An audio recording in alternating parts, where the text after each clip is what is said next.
Началото на ден 4 започва от ето тук.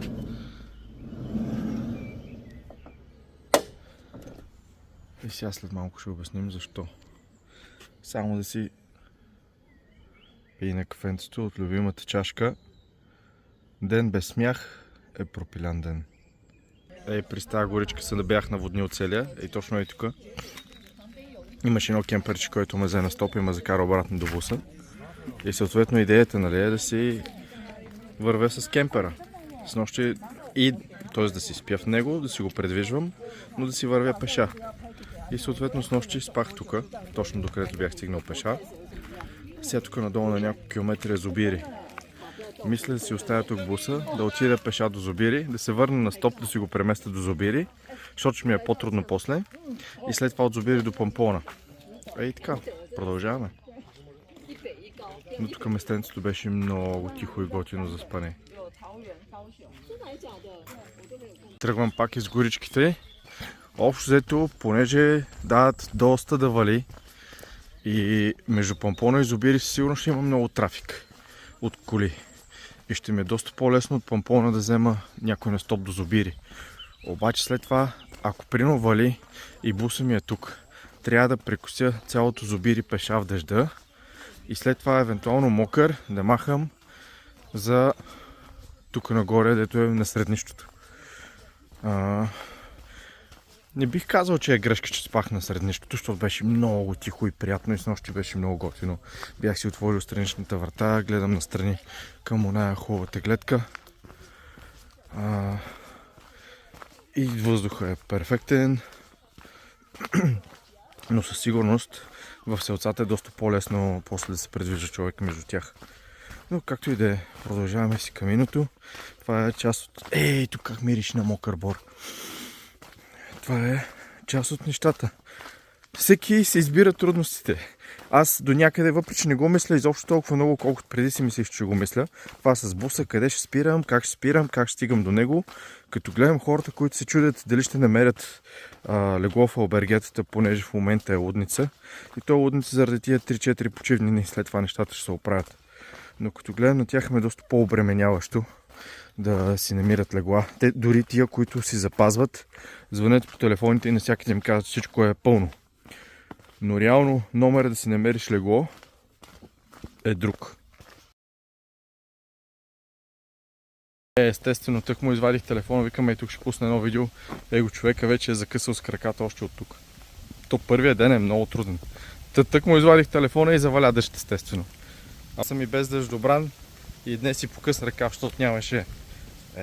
Обаче на раницата си имам дъждобран, де. Обаче днес нямаше слънце и викам, ай скъси ръкав. Да разкажа за как се... май ще трябва да прибирам телефона.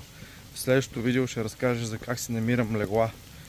Преди да е сега с кемпера не ми трябва, но преди един трик, който много пъти е спасил положението при мен и съм го разказвал на много хора.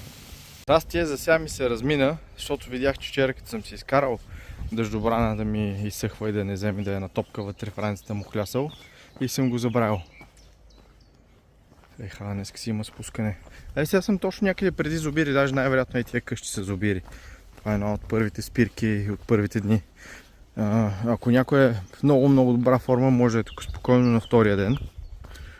Ама и времето всъщност трябва да е добро, нали? Защото като е такова мокро и хлъзгаво, трябва да внимаваш супер много, понеже с тия обувки съм добре, не се хлъзгам, ама като цяло си е хлъзгаво.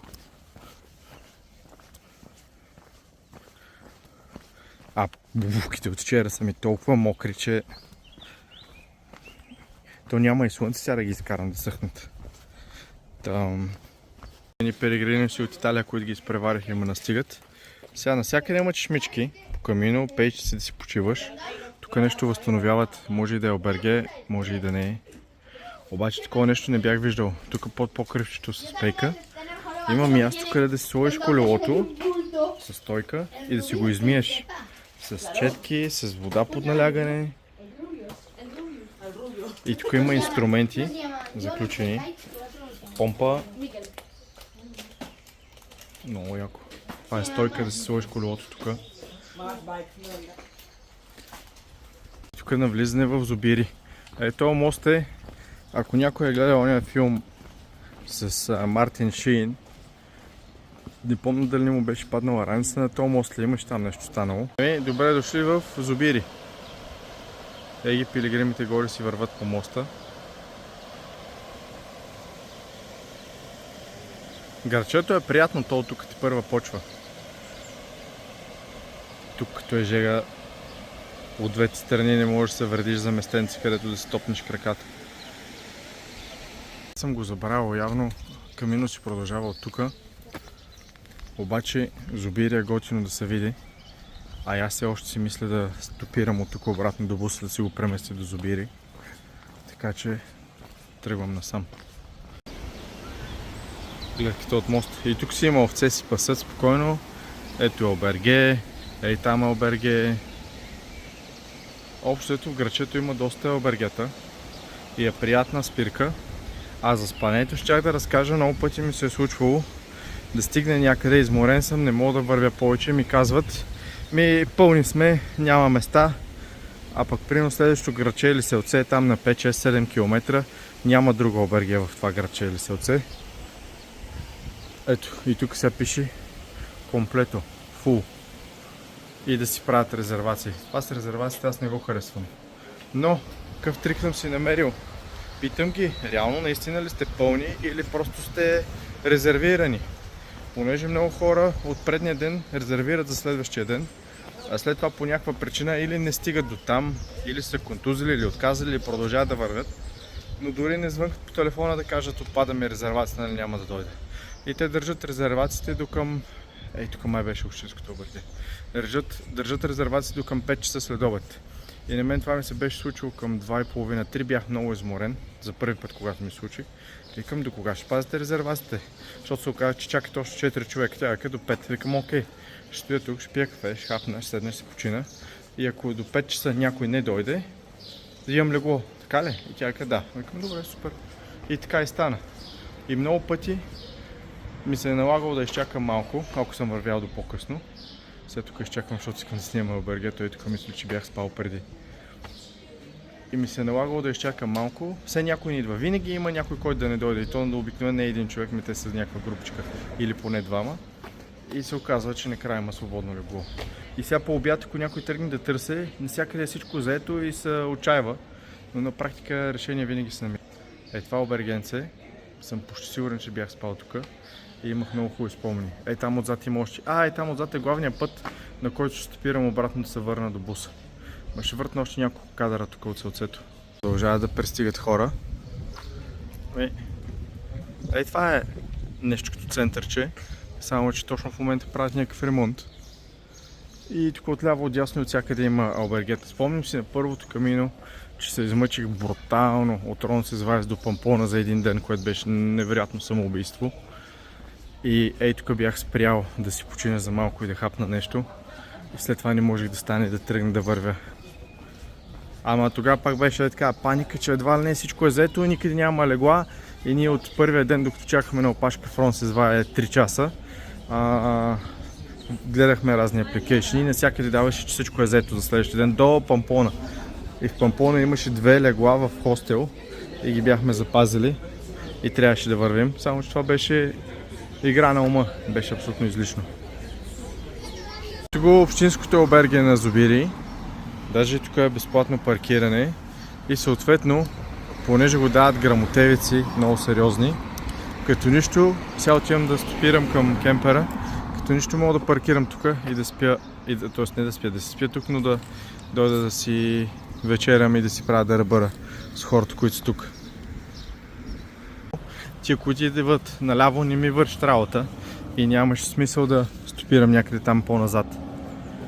А сега, отивайки само тия, които са надясно, всичкият трафик, който от тук отива надясно, ми върши работа и отива до моя бус. Ей сега е този пич, примерно можеш да ме вземе, да кажем. Прогнозата е след 2 часа грамотевици. А сега само се привалява от време на време.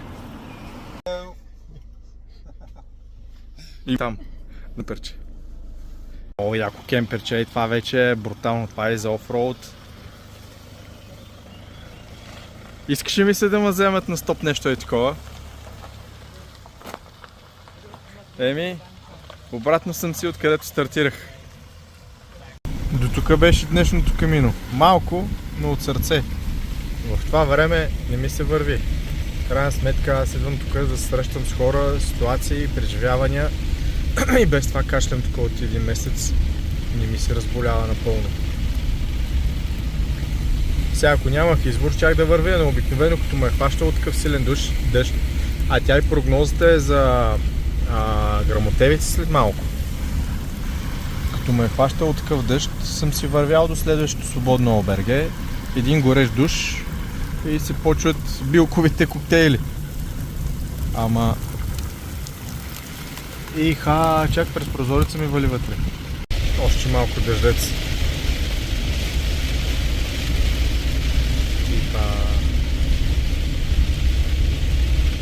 Защо при първа възможност бих си взел малко по-хубав дъждобран? А днес на всичкото отгоре си го бях забравил в буса да съхне от вчера, го бях отворил.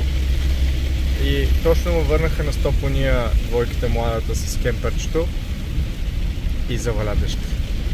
И то дъжд. Май това ще е от ден 4. След малко ще сме в Зобири.